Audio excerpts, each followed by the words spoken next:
चांदूर बाजार येथील गोसी टोंपे कला वाणिज्य व विज्ञान महाविद्यालयात गणेशोत्सवाच्या निमित्त राष्ट्रीय सेवा योजनेच्या वतीने रक्तदान शिबिराचे आयोजन करण्यात आले होते। यावेळी संस्थेचे अध्यक्ष माननीय भास्करदादा टोंपे, प्राचार्य डॉक्टर राजेंद्र रामटेके, संस्थेचे सचिव डॉक्टर विजय टोंपे, प्राचार्य डॉक्टर संजय शेजव, प्राचार्य मनीष सावरकर, पीडीएमसी अमरावती येथील डॉक्टर प्रांजली घोटकर प्रामुख्याने उपस्थित होते। या प्रसंगी प्राचार्य डॉक्टर राजेंद्र रामटेके यांनी रक्तदान हे श्रेष्ठ दान आहे असे म्हणून सर्व रक्तदात्यांचे महाविद्यालयाच्या वतीने स्वागत केले।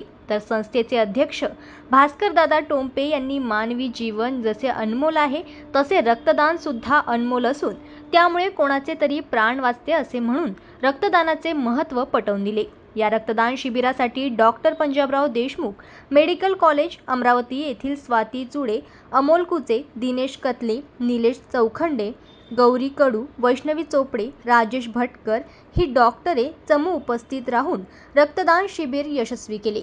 या कार्यक्रमाचे सूत्रसंचालन डॉक्टर प्रवीण परिमल यांनी केले, तर आभार डॉक्टर निधी दीक्षित यांनी मानले। या कार्यक्रमाला महाविद्यालयातील सर्व प्राध्यापक, कर्मचारी, विद्यार्थी, परिसरातील सामाजिक संघटना अशा एकूण 50 रक्तदाते उपस्थित राहून रक्तदान केले।